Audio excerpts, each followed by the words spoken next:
Dalam perjalanan demokrasi Indonesia, pemilihan umum menjadi jantung dari pelaksanaan kedaulatan rakyat. Namun, ketika mekanisme pemilu justru menghadirkan kebingungan bagi para pemilih dan melemahkan pelembagaan demokrasi, maka di sanalah Mahkamah Konstitusi hadir. Assalamualaikum warahmatullahi wabarakatuh. Shalom, Om Swastiastu, Namo Buddhaya, Salam Kebajikan, Rahayu. Selamat siang Pak Arief, beserta seluruh hadirin yang menyaksikan sidang semu Mahkamah Konstitusi ini. Sebelum memasuki dinamika persidangan kami selaku kelompok 1, izinkan saya untuk memberikan gambaran atas persidangan kami. Melalui perkara nomor 135, pengujian Undang-Undang Romawi 22 tahun 2024, dua orang pemohon, yakni Koirunisa Nur Agustianti dan Irma Lidarti dari Yayasan Perludem, diwakilkan oleh 4 orang advokat, datang ke hadapan mahkamah untuk memohon pengujian material atas berlakunya pasal 1 ayat 1, pasal 167 ayat 3, dan pasal 347 ayat 1 Undang-Undang Pemilu, serta pasal 3 ayat 1 Undang-Undang Pilkada. Pemohon menyatakan bahwa pelaksanaan pemilu sebagaimana diatur dalam Undang-Undang AKUO telah menyebabkan tingginya suara yang tidak sah dalam pemilu serentak tahun 2019 dan tahun 2024. Hal tersebut timbul akibat lemahnya derajat dan kualitas kedaulatan rakyat serta lemahnya pelembagaan partai politik yang pada akhirnya merugikan pemilih untuk mendapatkan penyelenggaraan pemilu yang langsung, umum, rahasia, bebas, jujur, dan adil sebagaimana tertuang dalam pasal 22E ayat 1 Undang-Undang Dasar Negara Republik Indonesia tahun 1945. Oleh karenanya diperlukan tindakan yang cepat dan juga tepat guna menyelesaikan permasalahan ini demi keberlangsungan demokrasi yang sehat dan juga berkeadilan. Dinamika perwujudan keadilan yang kita semua harapkan akan terlihat dalam persidangan semu siang hari ini. Untuk itu, marilah kita sambut para pemeran dalam sidang semu Mahkamah Konstitusi ini.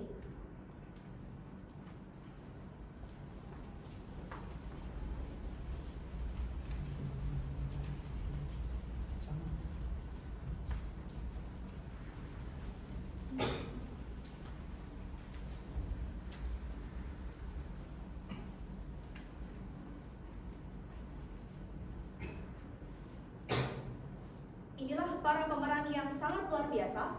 Dengan saya Restu Putri sebagai panitera, saya Widya Ledakutana sebagai hakim anggota, saya Abinaya Raka sebagai hakim anggota, saya Krishna Mudimo sebagai hakim anggota, saya Dian Safri Busta sebagai hakim anggota, saya Iqbal Thomas Kota Barat sebagai hakim ketua, saya Fatur Rahman sebagai hakim anggota, saya Dita Madewi sebagai hakim anggota, saya Muhammad Yabrian Firjatullah sebagai hakim anggota, saya Teputri sebagai hakim anggota, saya Mela Jasmine sebagai kuasa hukum pemohon, saya Mai Dewi Muara sebagai kuasa hukum pemohon, saya Desian Pratiwi sebagai kuasa hukum pemohon, saya Karina Lela Menjadi sebagai kuasa hukum pemohon, saya Aurelia Silvia Farnisa sebagai DPR, saya Evan Lampa sebagai DPR, saya Fadli Rais Ramadan sebagai pemerintah, saya Rahim Mustasar sebagai pemerintah, saya Adaitullah Asifah sebagai pemerintah, saya Dada Gabriela sebagai pemerintah, saya Rifka Lolena sebagai ahli pemohon, saya Muhammad Imalana sebagai tugas sidang sekaligus juru sembah.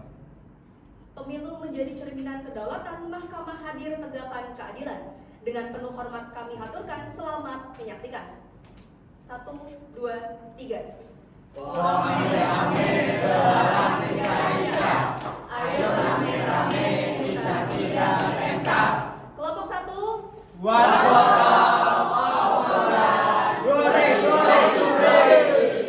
Sekian dan terima kasih.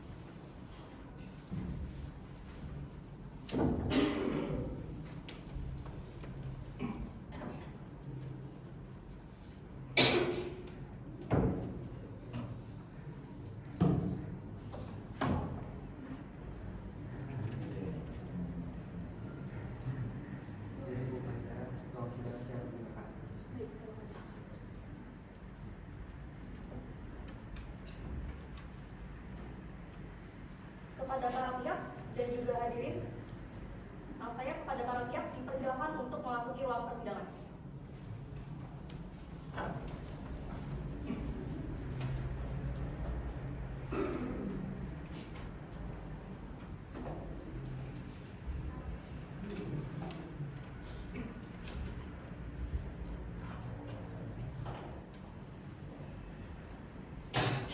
Untuk menjaga ketertiban dan kelancaran jalannya persidangan, saya akan membacakan tata tertib yang berlaku selama persidangan berlangsung. Kepada seluruh hadirin, dimohon untuk memperhatikan dan mematuhi ketentuan yang akan disampaikan berikut ini. Tata tertib persidangan Mahkamah Konstitusi Republik Indonesia berdasarkan Peraturan Mahkamah Konstitusi Nomor 1 Tahun 2020 tentang Persidangan Mahkamah Konstitusi. Nomor 1. Para pihak, saksi, ahli, pihak lain dan pengunjung sidang wajib hadir sebelum persidangan dimulai. Nomor 2. Para pihak, saksi, ahli, pihak lain dan pengunjung sidang wajib mengenakan pakaian rapi dan sopan, sedangkan advokat wajib mengenakan toga. Nomor 3. Para pihak, saksi, ahli, pihak lain dan pengunjung sidang sebagaimana dimaksud dalam nomor 1 wajib mengenakan tanda pengenal dari mahkamah. Nomor 4. Pengunjung sidang bersikap tertib, tenang, dan sopan selama persidangan berlangsung. Nomor 5. Terdapat beberapa larangan bagi para pengunjung sidang, yakni huruf A, belum berusia 12 tahun, kecuali atas perintah atau izin hakim untuk kepentingan pemeriksaan atau untuk kepentingan yang relevan. Huruf B. Membawa senjata dan atau benda-benda lain yang dapat membahayakan dan dapat mengganggu jalannya persidangan. Huruf C. Membuat gaduh, berlalu lalang, bersorak-sorai, dan bertepuk tangan selama persidangan berlangsung. Huruf D. Membawa alat komunikasi elektronik ke dalam ruang sidang. Huruf E. Membawa peralatan demonstrasi ke dalam ruang sidang. Huruf F. Merusak dan atau mengganggu fungsi sarana, prasarana, dan atau perlengkapan persidangan. Huruf G. Makan, minum, dan merokok selama persidangan berlangsung. Huruf H. Menggunakan topi, kacamata hitam, sandal jepit, dan kaos oblong ke dalam ruang sidang. Huruf I. Menghina para pihak, saksi, ahli, pihak lain dan pengunjung sidang selama persidangan berlangsung. Huruf J. Memberikan dukungan, komentar, saran, tanggapan, atau mengajukan keberatan atas keterangan yang diberikan oleh para pihak, saksi, ahli, dan pihak lain selama persidangan berlangsung. Huruf K. Melakukan perbuatan atau tingkah laku yang dapat mengganggu jalannya persidangan atau merendahkan kehormatan dan martabat hakim serta kewibawaan mahkamah. Huruf L. Memberikan ungkapan atau pernyataan di dalam persidangan yang isinya berupa ancaman terhadap independensi hakim dalam memutus perkara. Nomor 6. Ketentuan sebagaimana dimaksud dalam nomor 4 dan juga nomor 5 berlaku juga bagi para pihak, saksi, dan ahli. Nomor 7. Ketentuan sebagaimana dimaksud dalam nomor 5 huruf D dikecualikan bagi jurnalis yang mengikuti persidangan pada siang hari ini. Nomor 8. Para pihak, saksi, ahli, pihak lain dan pengunjung sidang sebagaimana dimaksud pada nomor 1 yang terlambat hadir tidak diperkenankan memasuki ruang persidangan sebelum mendapatkan izin dari mahkamah. Demikian tata tertib persidangan yang wajib dipatuhi. Sidang pertama dengan agenda pemeriksaan pendahuluan pada hari Jumat tanggal 4 Oktober tahun 2024 akan segera dimulai. Majelis hakim akan memasuki ruang persidangan. Hadirin dimohon untuk berdiri.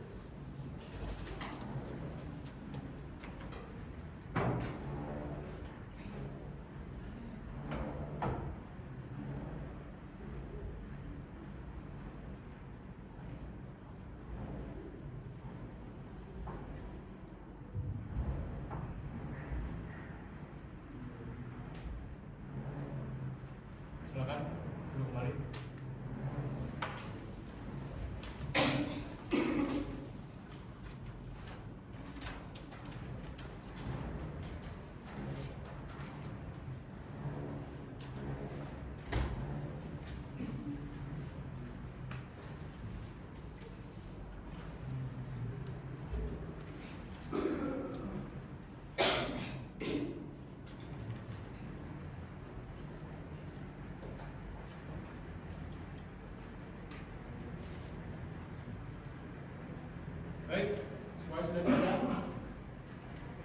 persidangan perkara nomor 135/PU/22/2024 dibuka dan persidangan dinyatakan terbuka untuk umum.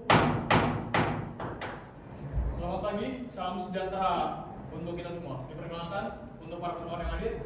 Baik, terima kasih Yang Mulia. Selamat pagi. Assalamualaikum warahmatullahi wabarakatuh. Kami dari kuasa hukum pemohon hadir pada persidangan kali ini. Saya Nela Jasmine Hayritia. Di sebelah kiri saya ada Mbak Dewi Muhammad. Di sebelah kanan saya Mbak Ikhtiar Pratiwi dan depan kanan saya saudari Karina Aulia Ramadhani. Yang merupakan Bapak Hukum.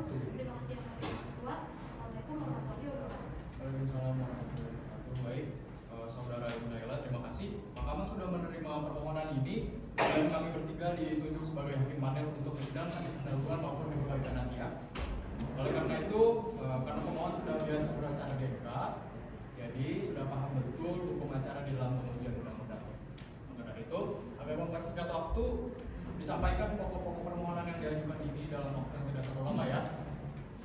Baik, Ibu Naila, silakan disampaikan. Baik, terima kasih yang Ketua. Kami selaku para pemohon mengambil ini untuk menyampaikan pokok permohonan secara bergantian dan hanya bagian yang kami anggap penting yang akan kami bacakan. Untuk kami mulai yang mulia.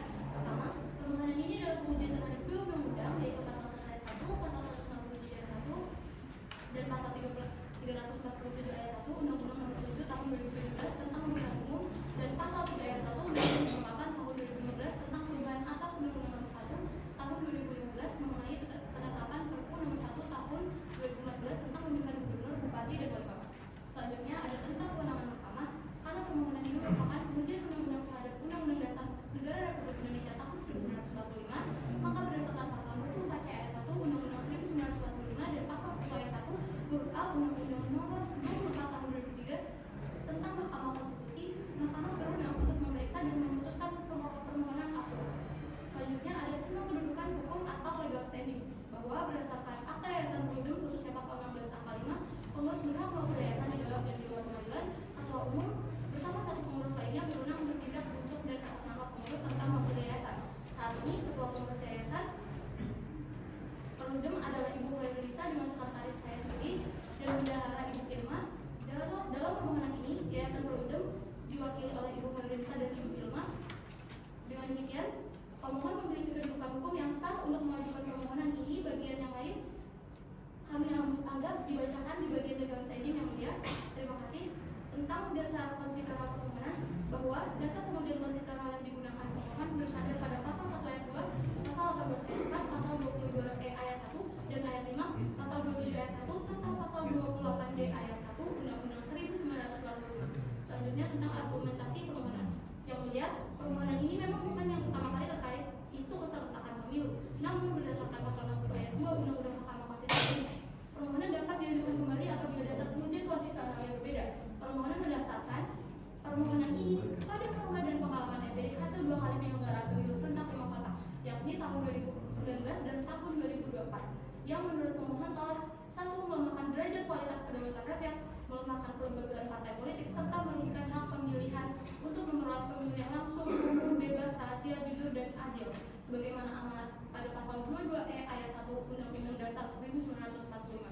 Selanjutnya tentang dampak keserentakan pemilu, bahwa ketentuan keserentakan pemilu tidak dapat dipandang hanya sebagai pengaturan teknis jadwal, melainkan memiliki dampak konstitusional yang sangat luas terhadap kualitas sistem kepartaian dalam penyelenggaraan demokrasi. Fakta penyelenggaraan pemilu 2019 dan 2024 menunjukkan bahwa pelaksanaan pemilu serentak 5 kotak telah membebani partai politik dengan rekrutmen calon legislatif pada 3 level sekaligus, mengakibatkan kelembagaan partai politik menjadi lemah, mendorong praktek politik yang transaksional dan menurunkan kualitas kaderisasi politik secara berkelanjutan. Akibat ketentuan ini, partai politik kehilangan waktu dan ruang untuk melakukan proses kaderisasi dan seleksi calon legislatif yang demokratis. Pemilihan serentak pada 3 tingkatan legislatif sekaligus telah membuat proses rekrutmen bersifat instan, pragmatis, bahkan cenderung transaksional. Bahwa dalam beberapa putusan sebelumnya, termasuk putusan Mahkamah Konstitusi nomor 114/PU/7/2009, Mahkamah menegaskan perlunya pembentukan undang-undang menetapkan persyaratan ketat bagi partai politik dalam rekrutmen calon anggota legislatif. Namun ketentuan partai politik dalam rekrutmen calon anggota legislatif tersebut sulit diwujudkan apabila pemilu legislatif tetap dilaksanakan secara serentak 5 kotak, sebagaimana diatur dalam Undang-Undang Akwo. Dengan demikian, permohonan ini memohon agar Mahkamah mempertimbangkan kembali desain keserentakan pemilu karena telah terbukti terbukti menimbulkan dampak negatif terhadap pelembagaan partai politik dan prinsip kedaulatan rakyat. Selanjutnya, untuk poin keempat tentang penataan jadwal penyelenggaraan pemilu juga akan berdampak terhadap jadwal penyelenggaraan pemilu. Mohon izin yang mulia akan disampaikan mohon izin oleh rekan kami, Mbak Inas yang mulia. Silakan Yuda. Mohon izin lanjutkan yang mulia. Poin 4 mengenai penjelasan penataan jadwal penyelenggara pemilu serentak dengan sifat tetap mandiri dan nasionalnya lembaga penyelenggara pemilu, bahwa dalam permohonan ini kami yang mulia, akibat dari usulan dan rekomendasi kami menyertakan pemilu nasional dengan lokal dalam dua waktu yang berbeda, maka hal ini akan berdampak juga terhadap peran dan fungsi dari lembaga penyelenggara pemilu. Berdasarkan pasal 22E ayat 5 Undang-Undang Dasar Negara Republik Indonesia tahun 1945, lembaga penyelenggara pemilu harus bersifat nasional, tetap dan mandiri. Prinsip ini menuntut agar eksistensinya dijaga agar tidak tergerus oleh desain keserentakan yang justru menimbulkan inefisiensi dan inefektivitas seperti pada pemilu 2019 dan 2024. Bahwa dengan format 2 siklus penyelenggara pemilu nasional, presiden, DPR dan DPD, dan 2 tahun berikutnya pemilu daerah pemilu Bupati atau wali kota, DPRD provinsi dan kabupaten atau kota, maka sikap nasional tetap dan mandiri lembaga penyelenggara pemilu dapat dipertahankan. Pola ini menjamin keberlangsungan fungsi kelembagaan tanpa jeda panjang antar pemilu. Sebab setelah pemilu nasional 2029, lembaga tetap bekerja mempersiapkan pemilu lokal 2031 dan selanjutnya pemilu nasional 2034.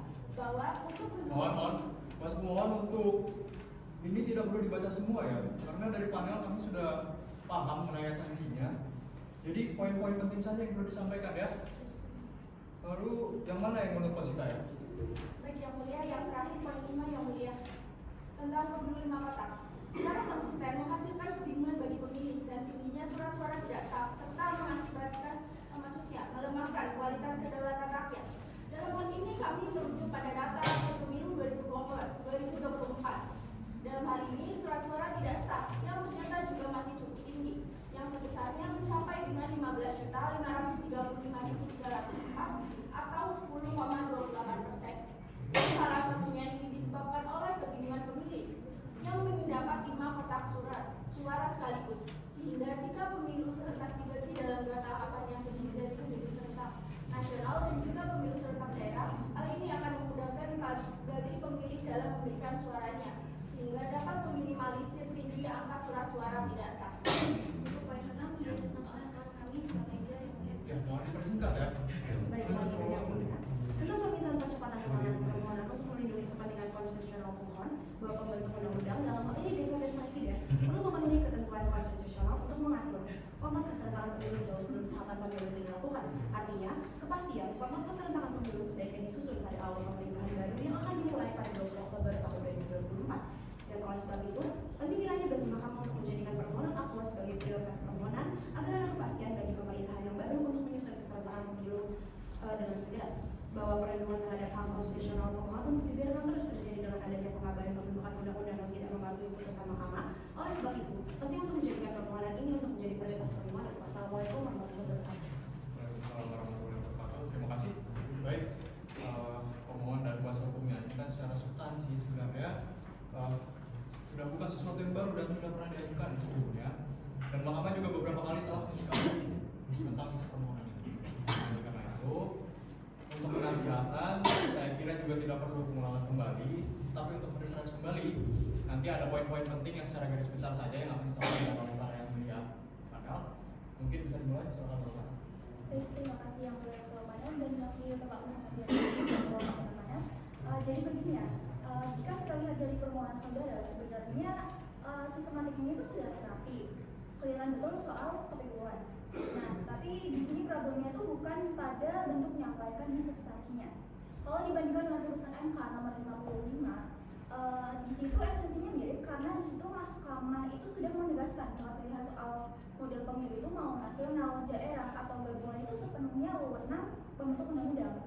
MK itu tidak bisa ikut campur soal itu karena masuk wilayah open legal policy, wilayah kebijakan hukum terbuka.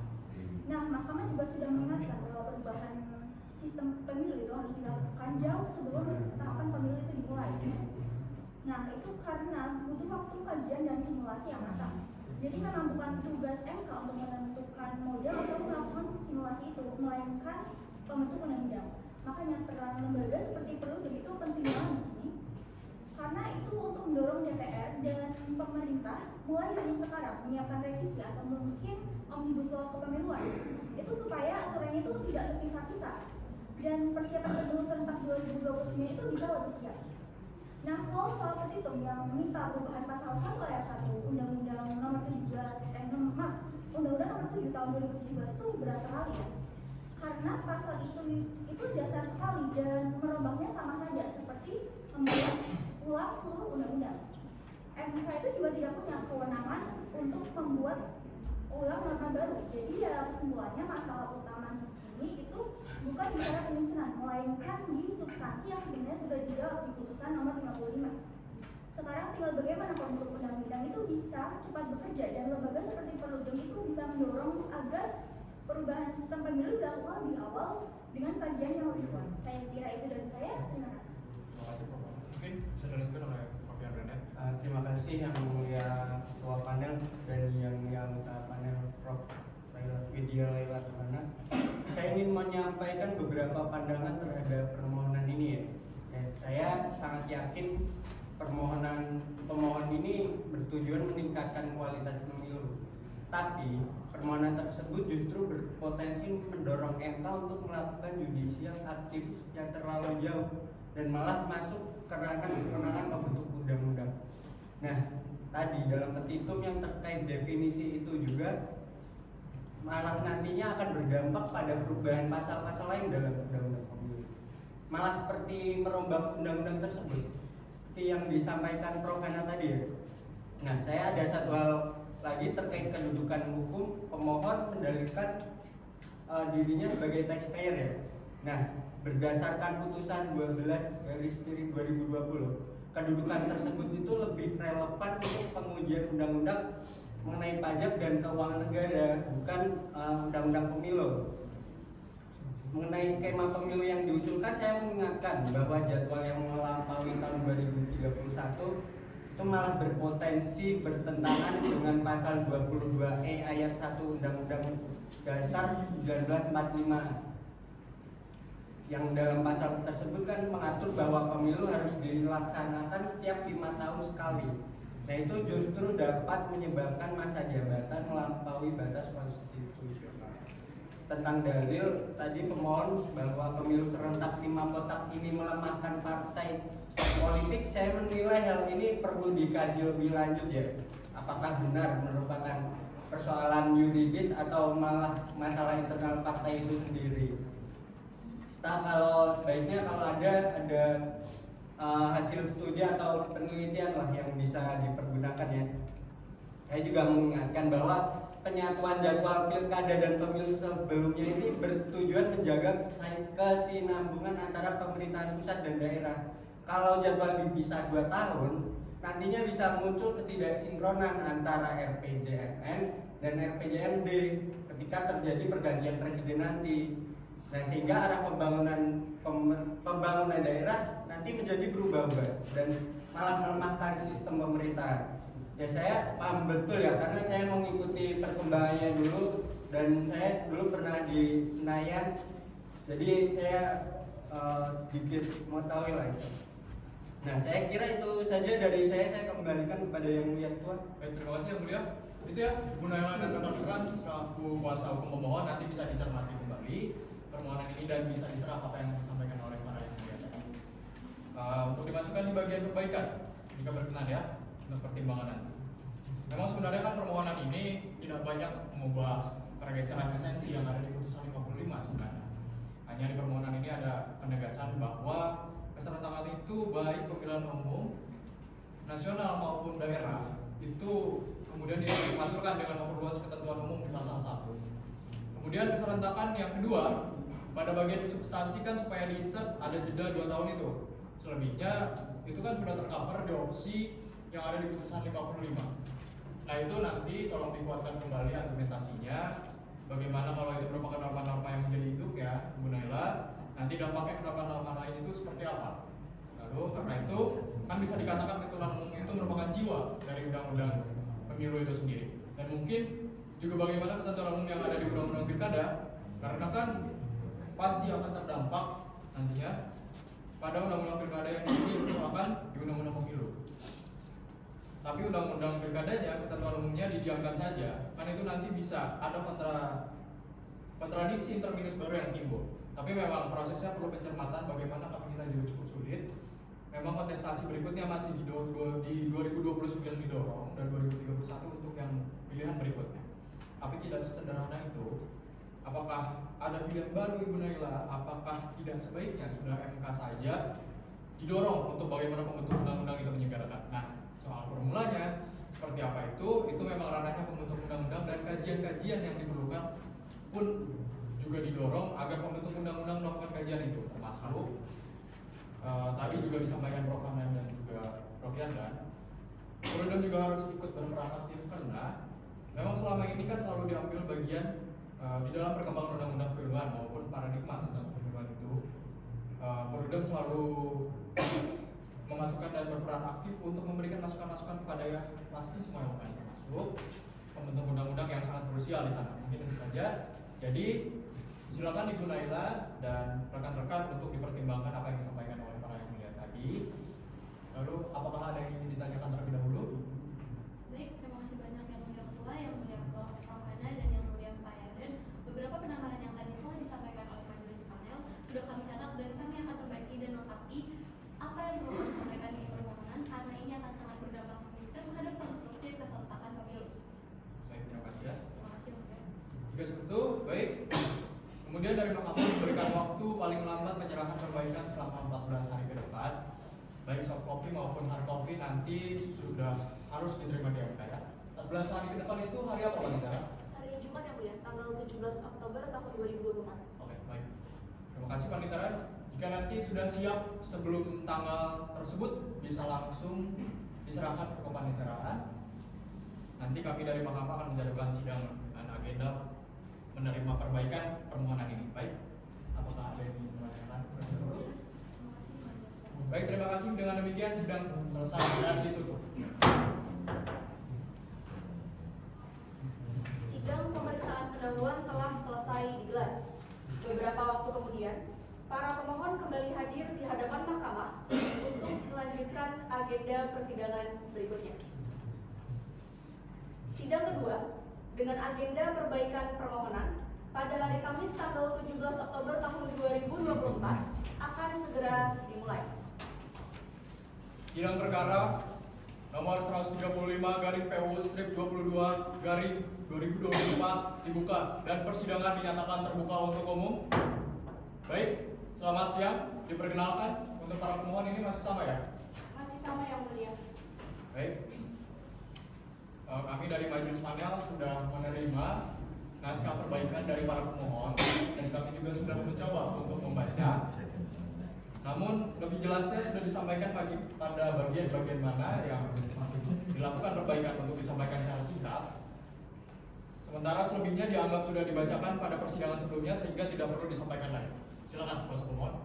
Baik yang mulia, terima kasih atas kesempatan yang diberikan. Perbaikan permohonan telah kami sampaikan sesuai dengan nasihat majelis pada persidangan sebelumnya. Pertama, menindaklanjuti arahan yang mulia Bapak Muhammad Yarden Firjatullah, kami telah menghapus bagian terkait legal standing sebagai taxpayer karena dinilai lebih relevan untuk pengujian perkara undang-undang yang berkaitan dengan keuangan negara. Kedua, pada bagian argumentasi permohonan, kami menambahkan subjudul baru di halaman 10 yang menjelaskan alasan pentingnya Mahkamah memutus soal konstitusionalitas keresahan pemilu. Kami menyoroti tingginya konflik kepentingan dalam pembahasan undang-undang pemilu di DPR serta belum adanya batasan konstitusional yang cukup jelas dalam putusan Mahkamah Konstitusi nomor 55 terkait format keserentakan pemilu.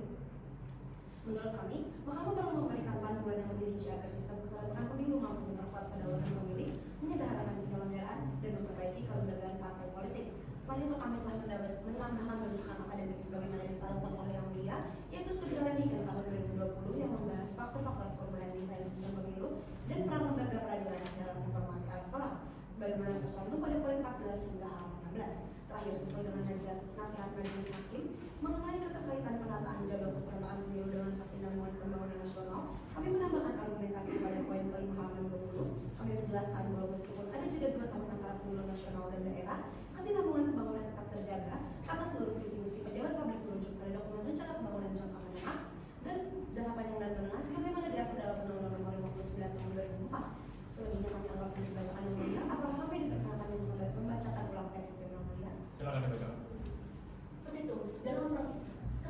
mengabulkan permohonan profesi para pemohon untuk seluruhnya. Kedua, menjadikan permohonan akuo yang dikeluarkan oleh para pemohon sebagai batas pemisahan di mahkamah untuk memberikan perlindungan hak konstitusional pemohon dan minimalisir kerugian konstitusional pemohon, serta memberikan kepastian segera untuk kepastian sistem kesenangan pemilu ke depannya.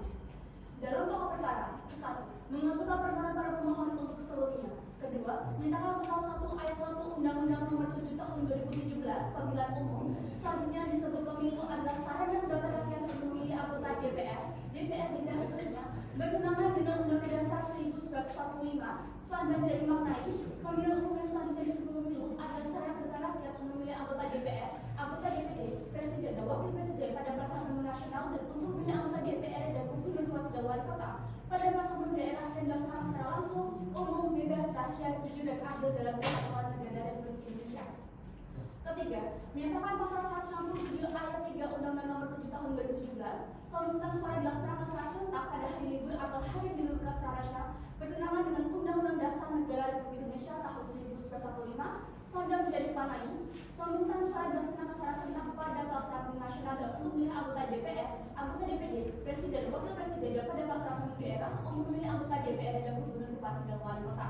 Keempat, menyatakan pasal 37 ayat 1 Undang-Undang Nomor 7 Tahun 2017 pemungutan suara secara serentak bertentangan dengan Undang-Undang Dasar 1945 sepanjang tidak dimaknai pemungutan suara pemilu nasional untuk memilih anggota DPR, anggota DPD, presiden, wakil presiden dilaksanakan secara serentak dan 2 tahun setelahnya pemungutan suara pemilu daerah untuk memilih anggota DPRD dan gubernur, bupati dan wali kota dilaksanakan secara serentak. Kelima, menyatakan pasal 3 ayat 1 Undang-Undang Nomor 8 Tahun 2015 pemilihan dilaksanakan setiap 5 tahun sekali secara serentak di seluruh wilayah negara kesatuan Republik Indonesia bertentangan dengan Undang-Undang Dasar Negara Republik Indonesia tahun 1945 sepanjang tidak dipanai pemilihan gubernur, bupati dan wali kota dilaksanakan 5 tahun sekali secara serentak dengan pemilihan anggota Dewan Perwakilan Rakyat Daerah. Keenam, memerintahkan putusan Mahkamah Konstitusi itu dimuat dalam berita negara. Apabila majelis hakim berpendapat lain, kami mohon putusan seadanya. Terima kasih yang mulia. Baik, terima kasih. Kemudian dari pemohon ini mengajukan bukti tertulis yang diberi tanda P1 sampai dengan P17, betul ya? Betul, baik. Sudah diverifikasi, kami sahkan. Baik, dari kami majelis hakim mungkin sudah cukup ya? Oleh karena itu, sebagaimana permohonan yang lain setelah sidang perbaikan, kami dari hakim panel akan melaporkan pada rapat permusyawaratan hakim yang bersifat pleno nanti bagaimana perkembangan selanjutnya kepaniteraan akan memberitahuan kepada para panelan ya. Lalu ini sidang selanjutnya kapan panitera? Hari Selasa tanggal 19 November tahun 2024. Baik, terima kasih panitera. Apakah ada yang ingin ditanyakan terlebih dahulu? Dan kuasa hukum bisa ya hadir di tanggal sudah? Bisa ya. Baik, cukup. Sidang selesai dan ditutup. Sidang kedua dengan agenda perbaikan permohonan telah selesai dilaksanakan. Mahkamah menyatakan bahwa seluruh perbaikan yang diajukan oleh para pemohon telah diterima dengan lengkap. Dengan telah terpenuhinya aspek kelengkapan tersebut, proses persidangan kini memasuki tahap pemeriksaan pokok perkara, di mana mahkamah akan melakukan pendalaman yang lebih komprehensif terhadap substansi permohonan dengan meminta keterangan dari para pembentuk undang-undang. Oleh karenanya, sidang mendengarkan keterangan DPR dan juga pemerintah akan digelar dalam agenda persidangan berikutnya. Sidang ketiga dengan agenda mendengarkan keterangan DPR dan pemerintah pada hari Selasa tanggal 19 November tahun 2024 akan segera dimulai. Sidang untuk perkara nomor 135/PU22/2024 dibuka dan persidangan dinyatakan terbuka untuk umum. Selamat siang, salam sejahtera untuk kita semua. Perkenalkan untuk para pemohon yang hadir. Baik, terima kasih yang mulia. Masih sama yang mulia. Bersama, silakan. Baik, terima kasih mulia. Assalamualaikum warahmatullahi wabarakatuh. Selamat sejahtera semua. Saya sendiri selaku kuasa presiden hadir yang mulia menjadi pertimbangan rekan saya yaitu Undang-Undang Pemilihan Akademisi. Terima kasih. Baik, kemudian dari DPR ini tidak hadir.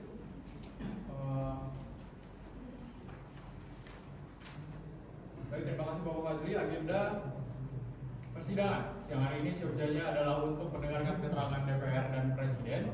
Tapi dari pemerintah atau Presiden menyatakan surat bahwa keterangan di sini belum siap ya. Bagaimana ini Bapak? Di sini mulia untuk keterangan presiden kami masih membuka waktu untuk koordinasi dan untuk finalisasi begitu.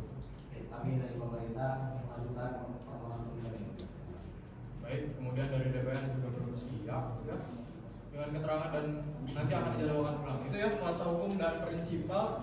Kalau Presiden belum siap dengan keterangannya sehingga persidangan siang hari ini belum bisa kita lanjutkan. Oleh karena itu Mahkamah menjadwalkan kembali sidang paling lambat 30 hari ke depan. Hari apa Pak Nidara? Hari Selasa yang mulia, tanggal 10 Desember tahun 2024. Baik, nanti supaya hadir tanpa kami panggil untuk para pemohon juga pemerintah dan Presiden, supaya tidak minta penundaan lagi ya. Bapak Waziri, cukup jelas. Terima kasih untuk semuanya. Sidang selesai dan ditutup. Sidang ketiga yang seharusnya akan dilaksanakan dengan agenda mendengarkan keterangan dari DPR dan pemerintah terpaksa ditunda karena para pihak yang berkepentingan belum menyatakan kesiapan untuk memberikan keterangan dalam persidangan. Oleh karena itu, Mahkamah menetapkan bahwa agenda untuk mendengarkan keterangan DPR dan pemerintah akan digelar dalam agenda persidangan berikutnya. Sidang keempat dengan agenda mendengarkan keterangan DPR dan pemerintah akan digelar pada hari Selasa, tanggal 10 Desember tahun 2024 akan segera dimulai. Baik, semuanya sudah siap? Persidangan untuk perkara nomor 135/PU/22/2024 dibuka dan persidangan dinyatakan terbuka untuk umum. Selamat siang, salam sejahtera untuk kita semua. Diperkenalkan yang hadir untuk para pemohon masih sama? Baik. Silakan dari DPR bisa diperkenalan. Terima kasih yang mulia, saya Aurelia Sylvia Indonesia, nomor anggota A422 dan Yang kepala nomor anggota 424 selaku kuasa DPR. Terima kasih yang mulia. Baik, dari pemerintah atau Presiden silakan diperkenalan. terima kasih yang mulia. Izin yang hadir dari kuasa presiden. Yang pertama saya sendiri, nama Oscar Sari, LHD Jenderal Politik dan Pemerintah Umum. Yang kedua ada dari Imigrasi, Bapak Jelas Ramadan dan dari Komisi. Mungkin yang mulia, terima kasih. Baik, terima kasih. Agenda persidangan pada siang hari ini adalah untuk mendengar keterangan DPR dan Presiden atau pemerintah. Oleh karena itu, dipersilakan pertama dari DPR untuk menyampaikan keterangannya. Silakan Ibu Aurelia dan Bapak Akbar tadi. Silakan. Mohon izin yang mulia Majelis Hakim Mahkamah Konstitusi yang saya hormati. Keterangan Dewan Perwakilan Rakyat Republik Indonesia atas permohonan uji materi tentang Undang-Undang Nomor 7 Tahun 2017 tentang Pemilihan Umum dan Undang-Undang Nomor 8 Tahun 2015 tentang perubahan atas Undang-Undang Nomor 1 Tahun 2015 tentang Perpu, Undang-Undang Nomor 1 Tahun 2014 tentang Pemilihan Gubernur, Bupati dan Wali Kota menjadi undang-undang terhadap Undang-Undang Dasar Negara Republik Indonesia Tahun 1945 dalam perkara nomor 135 dari PUU Strip 22 dari 2024. Jakarta 10 Desember 2024 berdasarkan pasal 175 ayat 1 dan ayat 2 Undang-Undang Nomor 17 Tahun 2014 tentang MPR, DPR, DPD dan DPRD sebagaimana telah diubah dengan Undang-Undang Nomor 13 Tahun 2019, DPR RI memberikan kuasa kepada Aurelia Sylvia Ayu Feminisa SKMH dan M. Falakul SKMH untuk mewakili DPR dalam perkara pengujian materi Undang-Undang Nomor 7 Tahun 2017 tentang Pemilihan Umum dan Undang-Undang Nomor 8 Tahun 2015 tentang Pemilihan Gubernur, Bupati dan Wali Kota terhadap Undang-Undang Dasar 1945 yang diajukan oleh Yayasan Perludem melalui kuasa hukum Naila Jasmine Khairia SHMH dan rekan.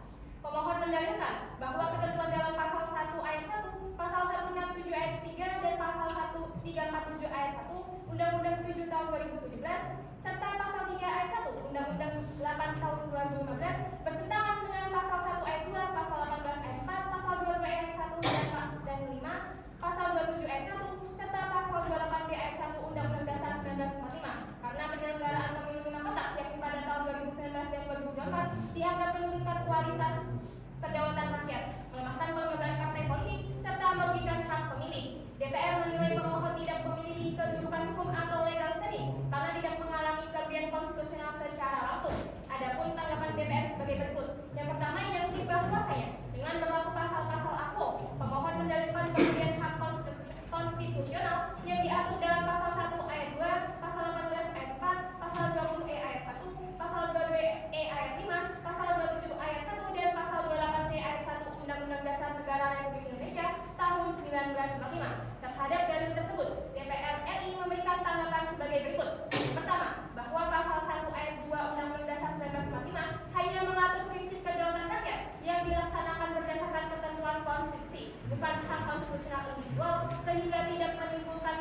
bagi pemohon bahwa pasal 18 ayat 4, pasal 22 ayat 1 dan 5 mengatur prinsip dan lembaga penyelenggaraan pemilu, bukan hak pemohon sebagai organisasi masyarakat, bahwa pemberlakuan pasal-pasal AKO tidak menghalangi kegiatan pemohon untuk melakukan kajian, pendidikan atau aktivitas demokrasi lainnya sesuai peraturan perundang-undangan, bahwa pemohon bukan peserta, penyelenggara atau calon dalam pemilu maupun pilkada, sehingga tidak memiliki kebijakan spesifik, aktual maupun potensial akibat berlakunya pasal-pasal AKO.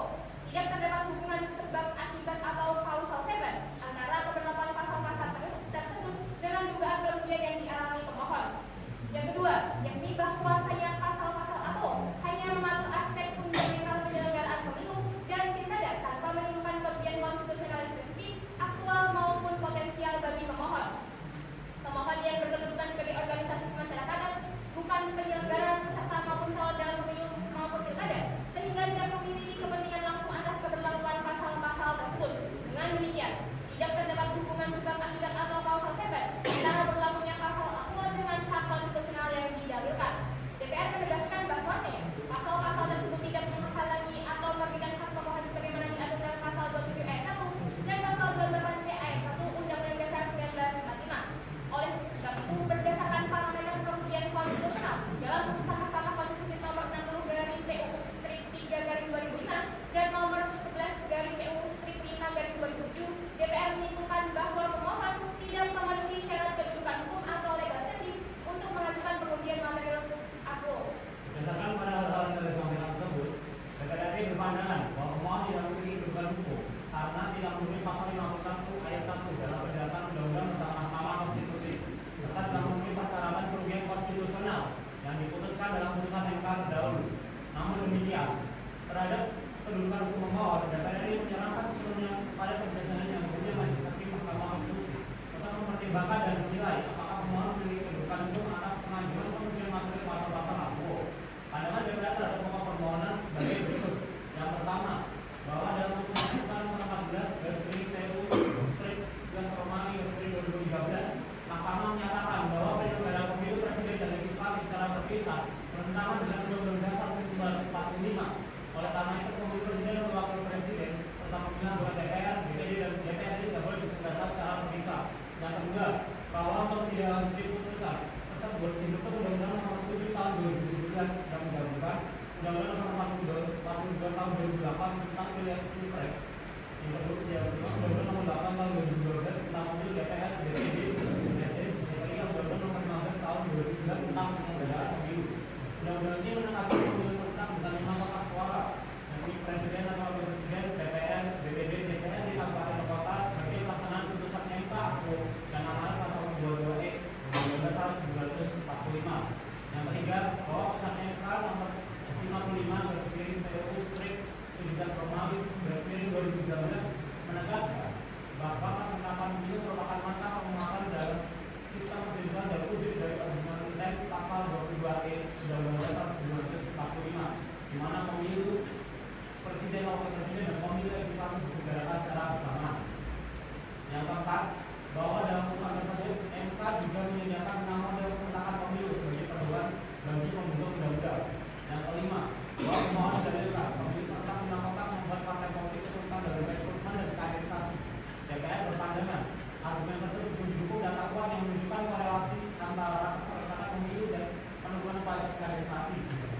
dan serta memiliki kekuatan hukum lengkap. 5. Memerintahkan penguatan keputusan itu dalam berita negara tuntutan sebagaimana mestinya. Apabila yang punya majelis hakim Mahkamah Konstitusi berpendapat lain, mohon keputusan selanjutnya. Demikian keterangan tertulis dari DPR RI ini disampaikan sebagai bahan dalam yang punya majelis hakim Mahkamah Konstitusi untuk mengambil keputusan. Maka kami kuasa hukum Dewan Perwakilan Rakyat Republik Indonesia oleh Dunia Ayu Indonesia Kesehatan mengajukan nomor 2 dan nomor 8 kesehatan mengajukan nomor 2. Sekian, terima kasih. Terima kasih Ibu Auri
Gas betul.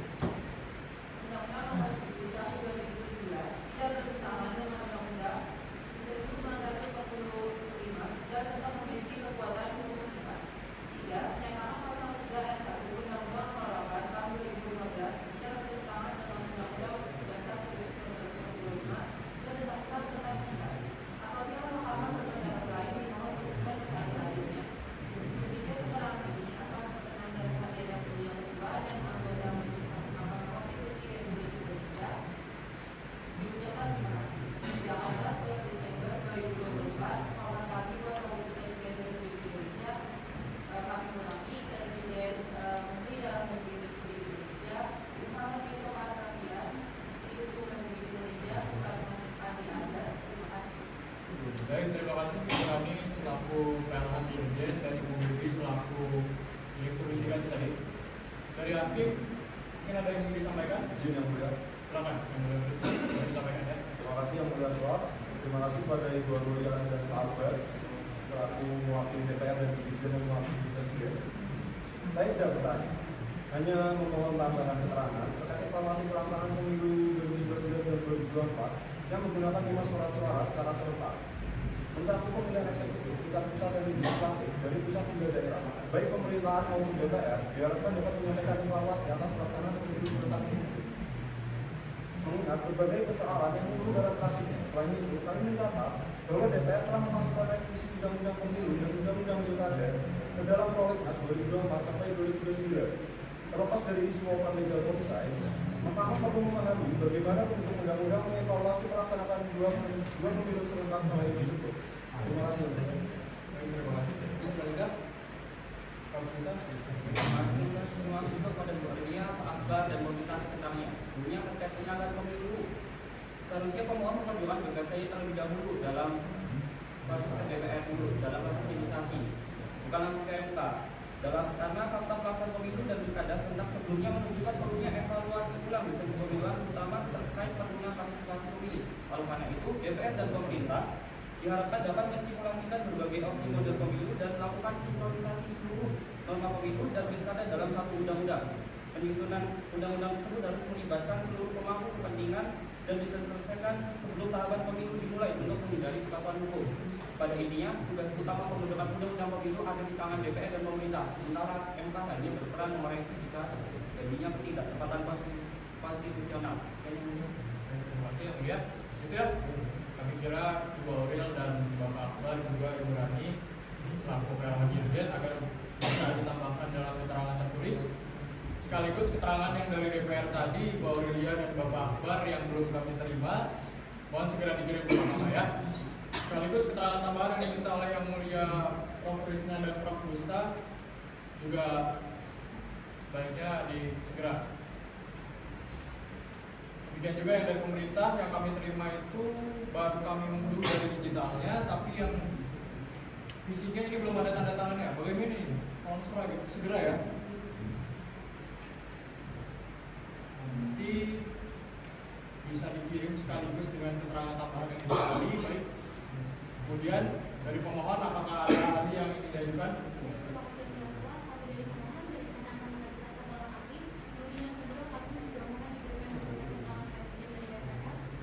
Baik, kami juga baru tadi meminta tersebut ya. Bismillah. Oleh karena itu, sidang dilanjutkan untuk mendengar keterangan ahli dari pemohon. Sidang selanjutnya tanggal berapa Pak Nitara? Baik, terima kasih Pak Nitara. Sebentar, Bu Aurel dan Bapak Akbar nanti kami beri kesempatan ya. Berikutnya keterangan ahli baik CV maupun keterangannya supaya diserahkan sebelum 2 hari sebelum sidang. Kemudian jika nanti akan mengajukan pelaksanaan monolism, nanti ahli bisa mempersiapkan juru sumpah dan peralatan sumpahnya sendiri secara mandiri ya. Dan jika yang akan dihadirkan dari kampus supaya keterangan atau persetujuannya itu dari atasan. Itu ya. Kembali kepada Bu Aurelia untuk tidak memohon untuk tidak memotong terlebih dahulu seperti tadi ya. Diperhatikan kembali sikap dalam persidangannya. Silakan bisa disampaikan.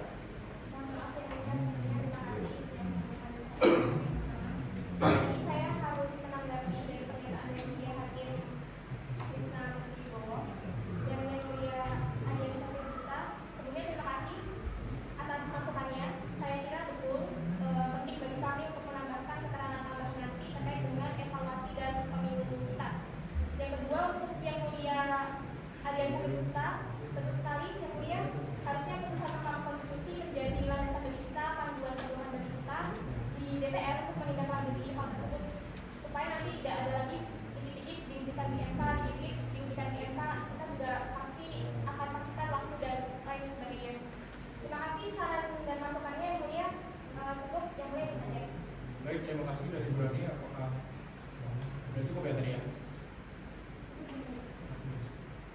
Baik, sidang ditunda hingga hari Rabu tanggal 18 Desember 2024 pukul 10.30 WIB. Agendanya tadi penyampaian ahli atau keterangan ahli dari pemohon. Oleh karena itu, pemohon dan pemerintah supaya hadir tanpa kami panggil. Kemudian beserta keterangan tambahan sudah diserahkan juga. Dan sebelum ditutup, terima kasih untuk Ibu Aurelia dan Bapak Akbar dan di DPR juga telah memberikan keterangan termasuk dari pemerintah. Terima kasih. Sekali lagi untuk semuanya, sidang selesai dan ditutup. Sidang mendengarkan keterangan DPR dan pemerintah telah selesai dilaksanakan. Kedua pihak telah menyampaikan penjelasan mengenai pertimbangan pembentukan norma yang diuji dalam rangka memastikan bahwa Mahkamah memperoleh sudut pandang yang objektif. Persidangan selanjutnya akan digelar dengan agenda mendengarkan keterangan dari ahli. Sidang mendengarkan keterangan dari ahli akan digelar dalam agenda persidangan berikutnya. Sidang kelima dengan agenda mendengarkan keterangan ahli pada hari Rabu tanggal 18 Desember tahun 2024 akan segera dimulai. Sidang perkara nomor 135/PU/22/2024 dibuka dan persidangan dinyatakan terbuka untuk umum. Selamat siang, salam sejahtera untuk kita semua. Dipersilakan yang pemohon masih sama. Ibu Presiden. Baik.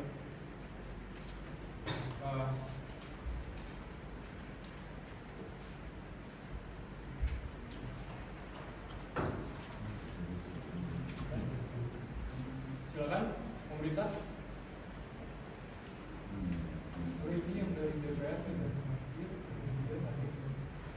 Agenda persidangan pada siang hari ini adalah untuk mendengar keterangan ahli dari pemohon. Hadir Ibu Rifka Loliana Sitorus, dipersilakan untuk maju ke depan.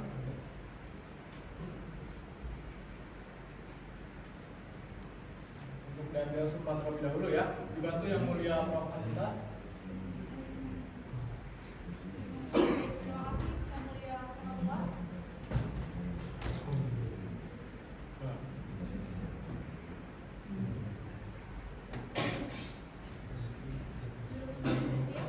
Siap yang mulia.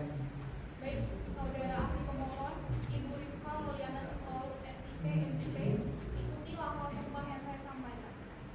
Saya bersumpah sebagai ahli, saya akan menerangkan dengan sebenar-benarnya, dan tiada lain daripada yang sebenarnya. Semoga Tuhan menolong saya. Terima kasih. Saya kembalikan kepada Ibu. Baik.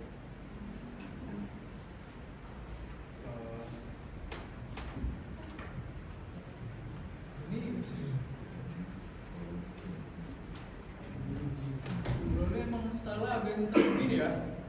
Gimana yang mulia sebelumnya? Ini Anda sebagai ahli sepatutnya tidak memakai topi dan tahu bagaimana cara persidangan di MK. Maaf yang mulia sebelumnya. Silakan tugas berikutnya.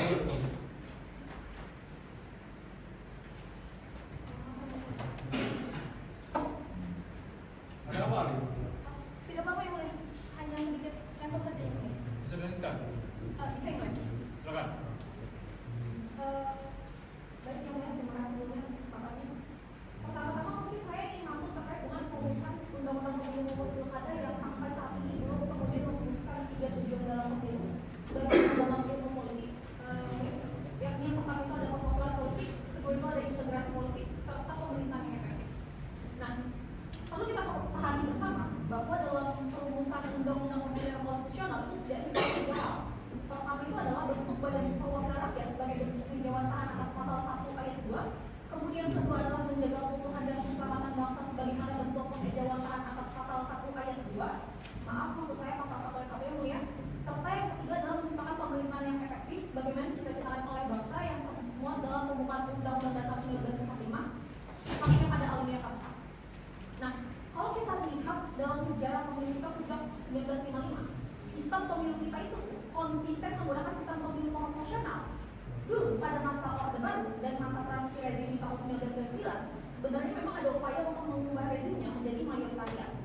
Namun upaya ini gagal karena sistem satu ini telah terbukti berhasil menciptakan badan perwakilan rakyat. Hanya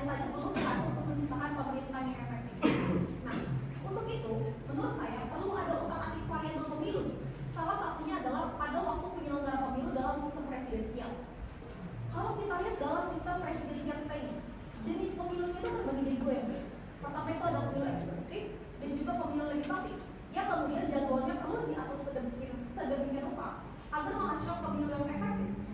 Nah, permasalahannya Ibu ya, bentuk negara kita ini kesatuan, memang sistem dan aturan pemilunya itu berlaku seragam di tingkat nasional.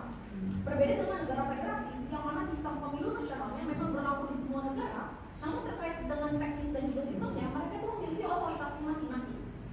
Melihat hal ini setidaknya ada 3 hal permasalahan yang kita hadapi menurut saya. Pertama itu adalah bagaimana cara kita agar mengatasi multi partai ekstrim. Kedua, bagaimana agar pemerintah tidak terbelah. Dan ketiga adalah bagaimana cara menghindari pemerintahan terputus ketika konfigurasi politik nasional itu tidak kemudian sejalan dengan konfigurasi politik di daerah. Untuk menjawab permasalahan pertama, secara sederhana menurut saya adalah dengan mengurangi beban besaran daerah pemilih dari yang sebelumnya 3 sampai dengan 10 kursi di DPR dan juga 3 sampai dengan 12 kursi DPRD menjadi 3 sampai dengan 6 kursi saja. Ini nantinya akan memudahkan pemilih, juga akan secara bertahap menyederhanakan sistem kepartaian menurut saya. Pertanyaan yang terlintas pasti akan mengapa cukup 6 kursi saja? Ya, sebab kalau kita lihat dari masa politik kita 50 tahun terakhir, pada dasarnya kita tuh didominasi oleh 3 aliran besar, nasionalisme, Islamisme, dan juga developmentalisme. Yang mana nantinya masing-masing aliran tersebut ada 2 aliran varian yang lainnya. Nah, karena itulah mengapa menurut saya 3 sampai dengan 6 kursi per daerah pemilihan jauh akan lebih proporsional dibandingkan pada kondisi kita saat ini. Itu untuk menjawab permasalahan kita yang pertama. Kemudian yang lain, bagaimana untuk menghadapi pemerintahan terbelah ataupun bahkan terputus. Nah, menurut saya untuk menghadapi permasalahan ini kita perlu melihat formula dari negara Amerika Latin yang sudah melakukan berbagai rekayasa politik terkait dengan ini sejak tahun 1980-an, yakni dengan memisahkan antara pemilu nasional dan juga pemilu lokalnya dalam rentang waktu tertentu. Nantinya, jika pemilu nasional dan lokal dijalankan dengan jadwal waktu tertentu, maka siklus 5 tahunnya akan seperti ini. Di tahun pertama itu nanti akan diadakan pemilu nasional, kemudian di tahun keduanya nanti akan diberikan jeda, setelah itu di tahun ketiganya akan diselenggarakan. Saudara Amin mungkin bisa dipersingkat saja karena ini secara general sudah dapat kami pahami sehingga tidak perlu bertele-tele seperti itu. Silakan dilanjutkan. Ya, baik yang mulia. Ini saya lanjut izin lanjutkan terlebih dahulu ya. Di tahun ketiga itu nanti akan diselenggarakan pemilu daerah dan 2 tahun setelahnya baru tanpa pemilu. Pola ini nanti ditujukan untuk mengefektifkan seluruh pihak yang mulia dan memberikan ruang bagi partai untuk konsolidasi, pemilih untuk mengevaluasi dan KPU untuk mempersiapkan pemilu berikutnya dan mulai masa. Kurang lebih seperti itu yang mulia. Dari pemohon, ada yang ingin menanyakan kepada ahli? Baik, terima kasih yang mulia. Dari kami sedikit saja. Sebenarnya ingin kami dalami kepada ahli itu terkait dengan konsekuensi kasus masa jabatan apabila penyelenggaraan pemilu nasional dan lokal ini dilaksanakan. Salah satu yang terjadi adalah pemerataan baik pemotongan maupun perpanjangan masa jabatan anggota DPRD baik di tingkat provinsi, kabupaten maupun kota.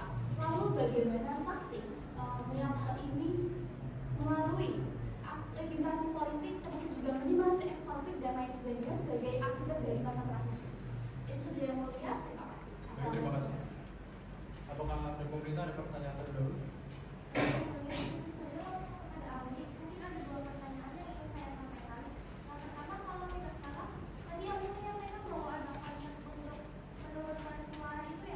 Saya ingin dijelaskan lebih lanjut ketika itu dituliskan bagi ahli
Bu Loli atas keterangannya ya. Jadi sebelumnya saya akan menanggapi dan akan menyampaikan pertanyaan juga, Bu. Jadi tadi Ibu menyampaikan bahwa salah satu tujuan pemilu atau keberhasilan pemilu itu diukur dari apakah kemudian output itu membuat pemerintahan efektif atau tidak. Ya, betul saudara. Nah, pertama, jika pemilu nasional dan daerah dipisah dengan jeda 2 tahun, apakah tidak berpotensi menimbulkan pemerintahan yang terputus? Karena salah satu tujuan pilkada serentak yang berdekatan dengan pemilu nasional adalah untuk menciptakan konsolidasi pemerintahan yang efektif. Ya, karena pada masa awal pemerintahan pusat dan daerah itu akan relatif bersamaan, saudara. Nah, kalau jarak antara pilpres dan pilkada 2 atau 3 tahun, kepala daerah bisa mengalami 2 presiden dengan RPJMN yang berbeda, meskipun RPJPN-nya itu sama. Nah, akibatnya RPJMD di daerah bisa harus menyesuaikan kembali. Nah, apakah efektivitas pemerintahan itu akan sulit tercapai? Dari tujuan konsolidasi ini justru malah gagal kalau pemilu itu dipisah jauh waktunya. Terus kemudian yang kedua, soal kekhawatiran pemerintahan yang terbelah. Secara teoritis mungkin iya, tetapi pengalaman empiris itu menunjukkan sebaliknya. Sejak era pemerintahan SBY hingga sekarang, partai yang kalah pun itu bisa bergabung dengan pemerintahan.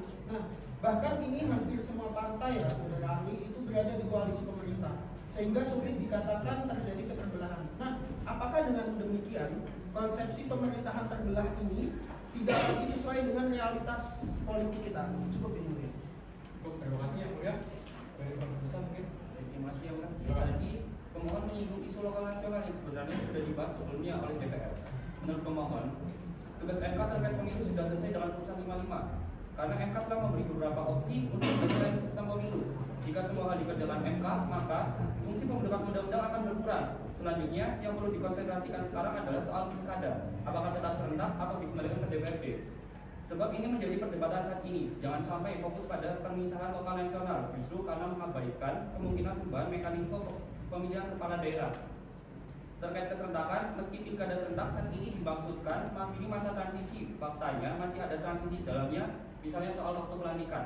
MK pun telah berulang kali menegaskan bahwa pelantikan dilakukan serentak baik bagi daerah yang mengajukan sengketa maupun setelah penyelesaian sengketa di MK sekitar pertengahan Maret. Pelantikan gelombang besar inilah yang menjadi acuan keserentakan untuk tahun 2029. Namun ada daerah yang hasilnya keluar belakangan atau calon tunggal yang baru dilantik tahun berikutnya, sehingga masa jabatan sebagian kepala daerah akan kurang dari 5 tahun. Karena isu teknis dan transisional ini belum tuntas, sebaiknya tidak terburu-buru membahas isu lain yang lebih kompleks. Nah, kalau untuk Ibu Loli mohon dibantu. Terima kasih yang mulia. Terima kasih yang mulia. Silakan Prof. Fatul tadi. Baik, terima kasih yang ketua. Izin ahli Bu Loli. Kalau ada yang berpendapat demikian, gimana ya Bu Loli? Saya mohon komentarnya. Kita pernah menggunakan pilkada dipilih DPR. Terus kemudian kita sekarang mau dipilih langsung oleh rakyat. Kita pernah mendesain terpisah. Sekarang permohonan ini menginginkan pemilu nasional di daerah sendiri. Tapi kalau sementara ada yang berpendapat apakah yang dihasilkan oleh pemilu itu berkorelasi langsung dengan terpilihnya pejabat-pejabat publik yang ada di DPD, DPRD, DPR, Presiden, dan Wakil Presiden, serta Gubernur, Wali Kota. Ada nggak yang berorientasi untuk kepentingan rakyat? Berarti masyarakat nggak ada korelasinya, itu hasilnya. Padahal membutuhkan daya yang sangat banyak. Itu yang mulia. Terima kasih. Baik, terima kasih. Baik, sudah cukup ya? Cukup. Silakan, saudara Ali bisa menjawab. Mungkin ini nanti saya akan mulai dari pemohon terlebih dulu ya, kemudian nanti akan menyinggung pertanyaan dari Baik. pertama itu soal transisi jika pemilu nasional dilakukan di tahun pertama dan pemilu daerah di tahun kedua. Masalah ini memang tidak bisa kita selesaikan hanya dalam satu generasi saja itu, karena sejak awal memang kita tidak menyiapkan sistemnya. Dulu pun pernah ada jeda serupa seperti pada tahun 1971 dan 1977 saat masa transisi 6 tahun. Nah, pilkada serentak yang kini sudah berjalan akhir 3 periode pun juga masih menghadapi proses penyatuan yang belum tuntas sebenarnya. Itu wajar, karena dari jadwal pilkada yang belum tersebar, semuanya memang harus diselenggarakan dalam satu waktu terlebih dahulu. Oleh karena itu kami mengusulkan untuk adanya pemilu daerah di tahun kedua. Nah, nantinya masa jabatan DPRD dan kepala daerah akan kemudian diperpanjang agar masa transisinya menjadi jelas ya mulia. Kedua mungkin dari sisi pemerintah. Tujuannya adalah untuk menyederhanakan sistem partai yang berarti tidak hanya mengurangi jumlah partai, melainkan juga memastikan partai yang ada akan benar-benar relevan dan memiliki kekuatan nyata dalam mengambil keputusan. Kalau satu partai hanya memilih 5, 10, atau bahkan 20 kursi saja di DPR, itu masih terlalu besar ya. Karena itu makanya yang menjadi fokus adalah bukan pada banyak partainya, melainkan bagaimana kursinya bisa terkonsentrasi hanya pada partai-partai besar saja. Kalau kita lihat IMF kita saat ini, partai yang dapat turut mengambil keputusan itu ada sekitar 7 yang mana itu menurut saya masih terlalu banyak. Oleh karena itu menurut saya dikurangi saja rentang besarannya dari 3 sampai dengan 10 kursi menjadi 3 sampai dengan 6 kursi per daerah pemilihan. Intinya dengan menurunkan daerah pemilihan ini saya yakin dalam 4 atau 5 kali pemilu lagi kita bisa sampai pada sistem yang lebih moderat. Selain kedua permasalahan tersebut, selama ini kepentingan pemilih itu kurang diperhatikan ya Bu ya. Rakyat belum memiliki mekanisme untuk menghukum partai yang mengecewakan dan ini membuat partai politik merasa terlalu nyaman. Sebab hanya datang ke pemilu 5 tahun sekali saja. Padahal tidak puasanya itu justru partai datang pada tahun pertama ataupun tahun kedua. Kalau kita menunggu 5 tahun, amarah pemilih sudah keburu meredam ya mulia. Dan saat pemilu datang lagi, masalahnya pun sudah terlupakan. Ini pernah terjadi pada tahun 2009, di mana Partai Demokrat kala itu menang di Yogyakarta. Namun 2 tahun setelahnya muncul polemik terkait dengan Undang-Undang Keistimewaan Yogyakarta yang memang kala itu memicu kemarahan di kalangan masyarakat.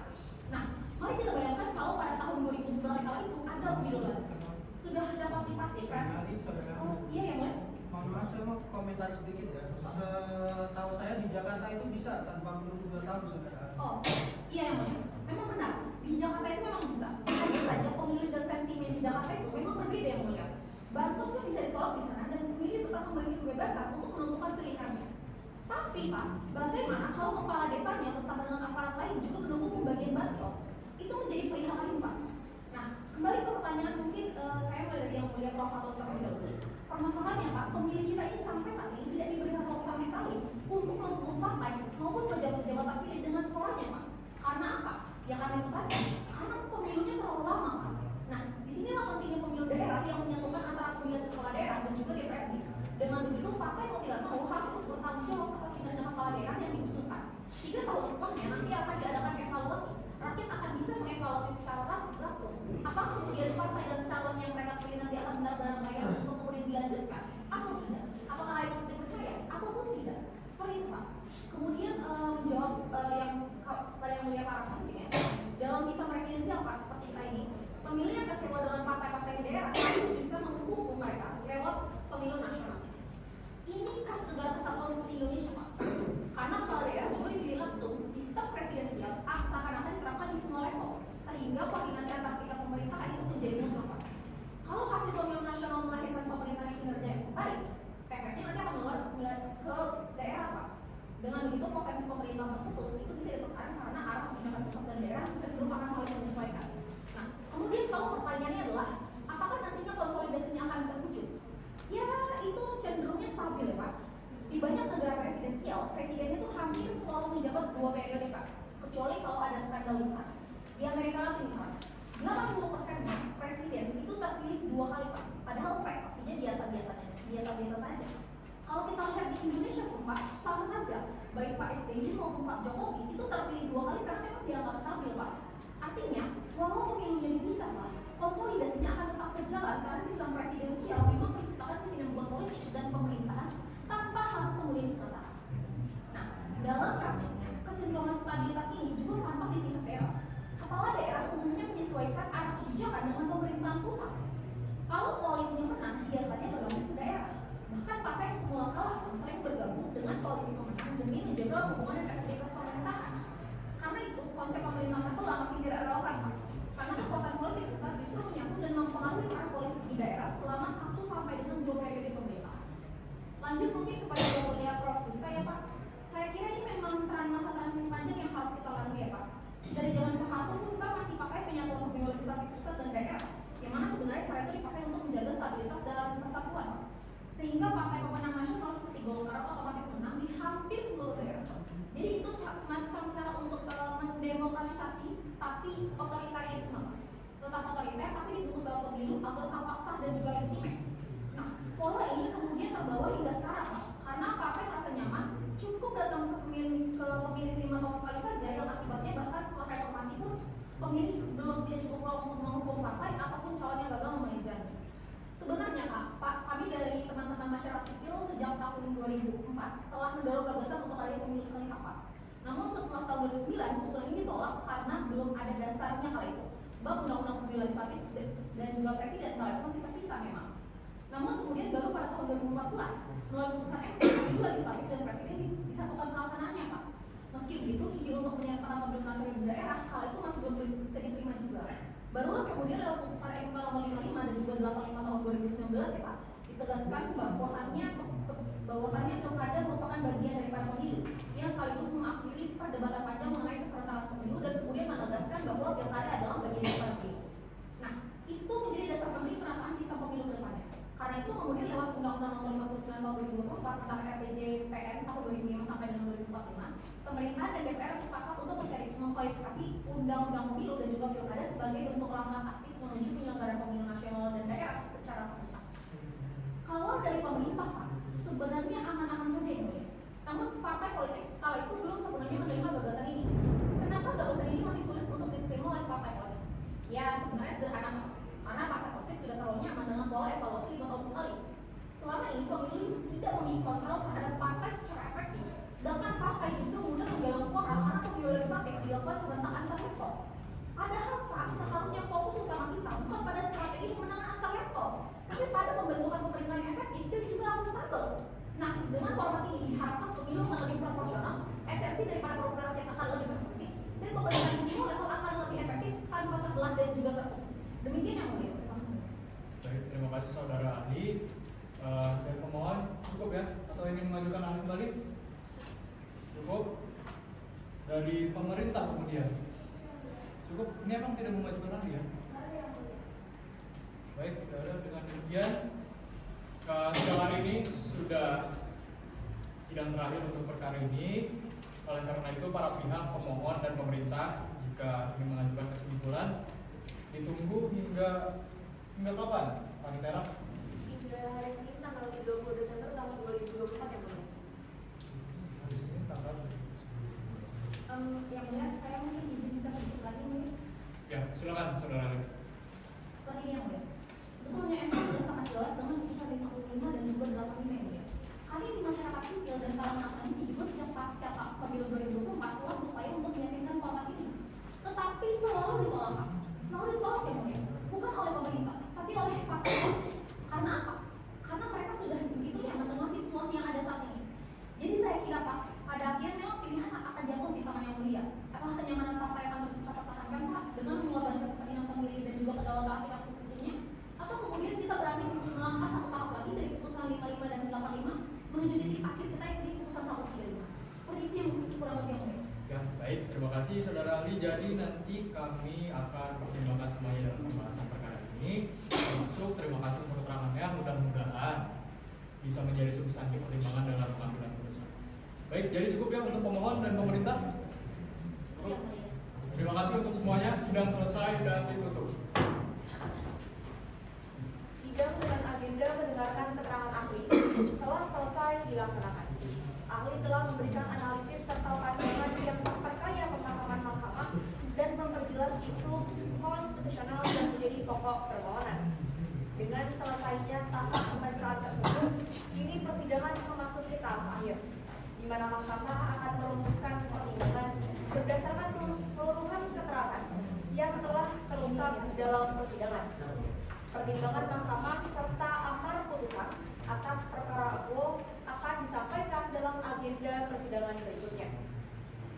Sidang ke-6 dengan agenda pembacaan putusan pada hari Kamis tanggal 26 Juni tahun 2025 akan segera dimulai. Baik. Bismillahirrahmanirrahim.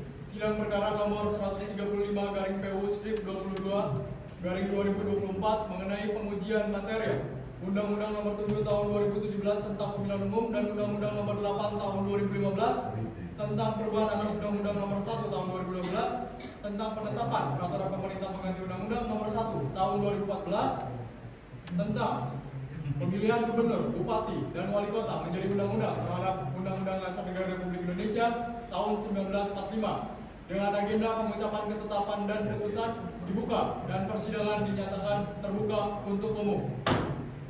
Selamat siang, salam sejahtera untuk kita semua. Silakan, Prof. Fatul, bisa langsung lagi. Baik, Yang Mulia, terima kasih.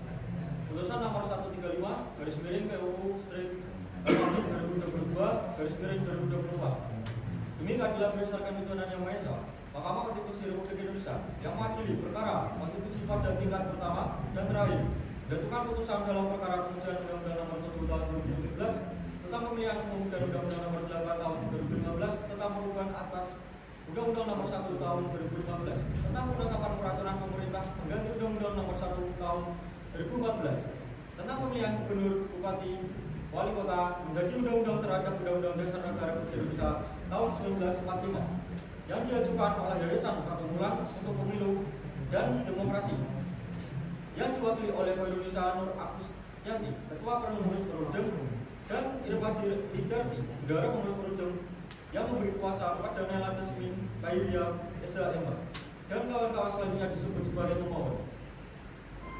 Membaca permohonan pemohon dan seterusnya dianggap telah diucapkan. Bagian itu perkara dan seterusnya dianggap telah diucapkan. Pertimbangan hukum.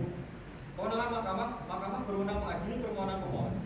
Kedudukan pemohon memiliki kedudukan untuk bertindak sebagai pemohon dalam mengajukan permohonan aku dalam provisi dan seterusnya dianggap telah diucapkan. Permohonan provisi pemohon tidak dapat dikabulkan sehingga harus dinyatakan tidak beralasan menurut hukum. Dalam pokok permohonan paragraf 3.8 sampai dengan 3.20 dianggap telah diucapkan. Selanjutnya akan dilanjutkan oleh Prof. Ustaz. Menimbang bahwa berdasarkan seluruh uraian penimbangan hukum, norma pasal 1 ayat 1, pasal 167 ayat 3, pasal 347 ayat 1, Undang-Undang Nomor 7 Tahun 2017, serta pasal 3 ayat 1, Undang-Undang Nomor 8 Tahun 2015, ternyata belum dapat mewujudkan prinsip-prinsip kedaulatan rakyat yang ideal, pemilihan umum yang demokratis, sebagaimana diatur dalam pasal 1 ayat 2, pasal 18 ayat 4, pasal 22E ayat 1 dan ayat 5, serta persamaan di hadapan hukum dan pemerintahan dan jaminan perlindungan kepastian hukum yang adil, sebagaimana diatur dalam pasal 27 ayat 1 dan pasal 20B ayat 1 Undang-Undang Dasar RI tahun 1945 seperti yang diajukan oleh pemohon. Namun oleh karena pemaknaan mahkamah tidak sebagaimana yang dimohonkan oleh pemohon, maka permohonan pemohon harus dinyatakan beralasan menurut hukum untuk sebagian. Paragraf 3.20 dan seterusnya dianggap telah diucapkan, konstitusi dan seterusnya dianggap telah diucapkan, berdasarkan Undang-Undang Dasar RI tahun 1945 dan seterusnya dianggap telah diucapkan. Amar putusan mengadili dalam provisi menolak permohonan provisi pemohon dalam pokok permohonan. 1. Mengabulkan permohonan pemohon untuk sebagian. 2. Menyatakan pasal 167 ayat 3 Undang-Undang Nomor 7 Tahun 2017 tentang pemilihan umum bertentangan dengan Undang-Undang Dasar Negara Republik Indonesia tahun 1945 dan tidak mempunyai kekuatan hukum mengikat secara bersyarat sepanjang ke depan tidak dimaknai pemungutan suara dilaksanakan secara serentak untuk memilih anggota Dewan Perwakilan Rakyat, anggota Dewan Perwakilan Daerah, Presiden dan atau Wakil Presiden, dan setelahnya dalam waktu paling singkat 2 tahun atau paling lama 2 tahun 6 bulan sejak pelantikan anggota Dewan Perwakilan Rakyat dan anggota Dewan Perwakilan Daerah atau sejak pelantikan Presiden atau Wakil Presiden dilaksanakan pemungutan suara serentak secara serentak untuk memilih anggota Dewan Perwakilan Rakyat Daerah Provinsi, anggota Dewan Perwakilan Rakyat Daerah Kabupaten atau Kota, dan Gubernur atau Wakil Gubernur, Bupati atau Wakil Bupati, dan Wali Kota atau Wakil Wali Kota pada hari libur atau hari yang libur dan secara nasional. Yang ketiga, menyatakan pasal 347 ayat 1 Undang-Undang Nomor 7 Tahun 2017 tentang pemilihan umum bertentangan dengan Undang-Undang Dasar Negara Republik Indonesia tahun 1945 dan tidak mempunyai kekuatan hukum mengikat secara bersyarat sepanjang ke depan tidak dimaknai pemungutan suara diselenggarakan secara serentak untuk memilih anggota Dewan Perwakilan Rakyat, anggota Dewan Perwakilan Rakyat Daerah, Presiden dan atau Wakil Presiden, dan setelahnya dalam waktu paling singkat 2 tahun atau paling lama 2 tahun 6 bulan sejak pelantikan anggota Dewan Perwakilan Rakyat dan anggota Dewan Perwakilan Daerah atau sejak pelantikan Presiden atau Wakil Presiden diselenggarakan pemungutan suara secara serentak untuk memilih anggota Dewan Perwakilan Rakyat Daerah Provinsi, anggota Dewan Perwakilan Rakyat Daerah Kabupaten atau Kota, dan gubernur atau wakil gubernur, bupati atau wakil bupati, dan wali kota atau wakil wali kota. Menyatakan pasal 3 ayat 1 Undang-Undang Nomor 8 Tahun 2015 tentang perubahan atas Undang-Undang Nomor 1 Tahun 2015 tentang penetapan peraturan pemerintah pengganti Undang-Undang Nomor 1 Tahun 2014 tentang pemilihan gubernur, bupati, dan wali kota menjadi undang-undang. Bertentangan dengan Undang-Undang Dasar Negara Republik Indonesia tahun 1945 dan tidak memiliki kekuatan hukum mengikat secara bersyarat sepanjang ke depan tidak dimaknai. Pemilihan dilaksanakan secara serentak di seluruh wilayah negara kesatuan Republik Indonesia untuk memilih anggota Dewan Perwakilan Rakyat Daerah Provinsi, anggota Dewan Perwakilan Rakyat Daerah Kabupaten atau Kota, dan gubernur atau wakil gubernur, bupati atau wakil bupati, dan wali kota atau wakil wali kota yang dilaksanakan dalam waktu paling singkat 2 tahun atau paling lama 2 tahun 6 bulan sejak pelantikan anggota Dewan Perwakilan Rakyat dan anggota Dewan Perwakilan Daerah atau sejak pelantikan presiden atau wakil presiden. Yang keempat, memerintahkan pemuatan putusan ini dalam berita negara Republik Indonesia sebagaimana mestinya. Yang kelima, menolak permohonan untuk selain dan selebihnya. Demikian diputus dalam rapat pemusyawaratan hakim oleh 9 hakim konstitusi, yaitu nama-nama hakim dianggap diucapkan pada hari Senin tanggal 19 bulan Mei tahun 2025 yang diucapkan dalam sidang pleno Mahkamah Konstitusi terbuka untuk umum pada hari Kamis 26 Juni tahun 2025. Selesai diucapkan pukul 14.42 WIB oleh 9 hakim konstitusi tersebut di atas dengan dibantu oleh panitera oleh Restu Putri Dilakani sebagai panitera pengganti dengan dihadiri oleh pemohon atau kuasanya, Dewan Perwakilan Daerah atau yang mewakili, dan Presiden atau yang mewakili. Persidangan telah selesai. Hakim akan meninggalkan ruang persidangan dan hadirin dimohon untuk berdiri.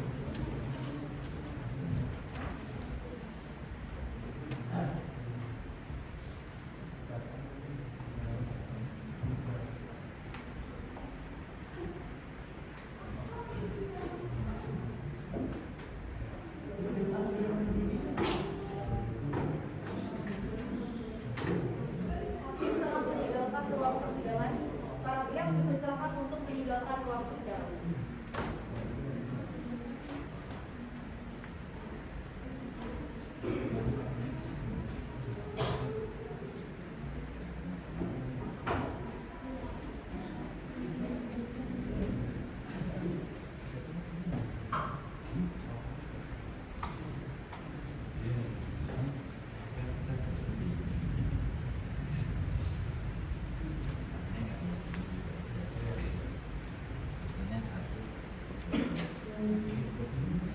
Kepada para pihak dipersilakan untuk kembali memasuki ruang persidangan.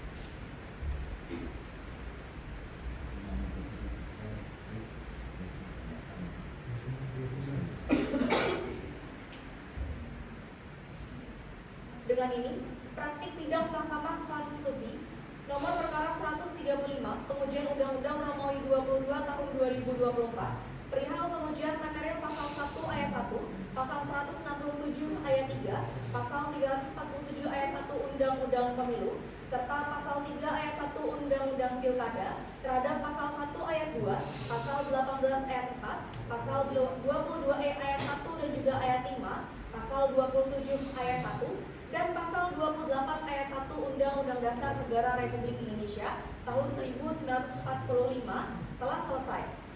Sekian dan terima kasih.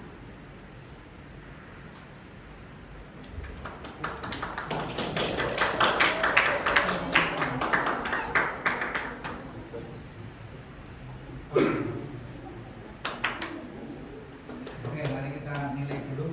Kevin sama Zahra yang menilai. Ini Kevin. Yang lain bisa duduk dulu. Jangan berhenti gue ya guys. Kalian